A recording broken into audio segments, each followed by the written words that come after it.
Мен эфирге шыққанда мен күйеуім емес енем туралы айтылатын еді. Негізі да басты себеп сол енем туралы еді да. Енем емес күйеуім туралы көп сұрақ қойылып кетті да жерде. Ел жұрт ойлады күйеуімнен барлық кінә күйеуінен деп ойлады да. Негізі бұл жерде енем туралы айтылып, енемнің көрген нәрселерімді, қорлықтарымды соларды айтылады деп ойлаған ем да, соны туралы айтам деп. Мен отбасымнан кеткенім енді бір жақсы бір жолын табам деп ойладым да.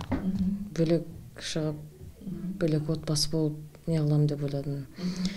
Мына ел жұрт жаңағы күйеуімнің артынан қудалап атқан, қай жер болсын, жұмыс жағынан болса да, бірақ ондай кедергі жасамаса екен деймін.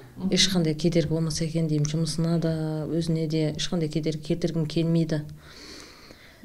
Зиян тигізгім келмейді ешқандай. Сіз енді Астарлы Ақиқат бағдарламасына барған уақытта осыдан бір 5 жыл алдыңғы болған бір оқиғаны айттыңыз, иә?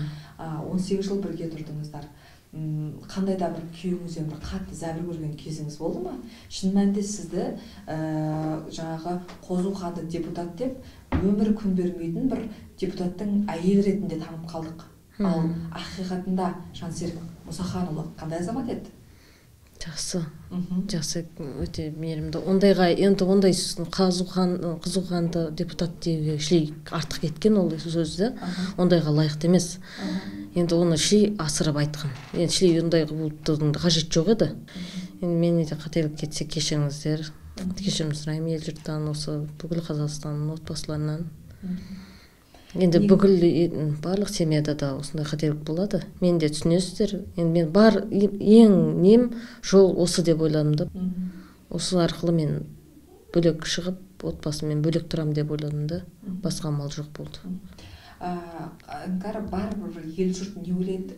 Сізді қазір мынау журналист келіп, жаңағы қорқытып отыр, әйтпесе үркітіп отыр, немесе аузына сөз салып осыны айтқызып отыр деп те ойлауы мүмкін ғой, иә? Әркімнің ойы сан-саққа жүгіреді бұндай уақытта.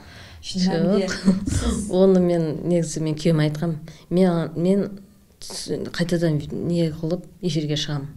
Мен сені ақтап алам, мен кешір, мен ондай артылғышылық жасап қойдым.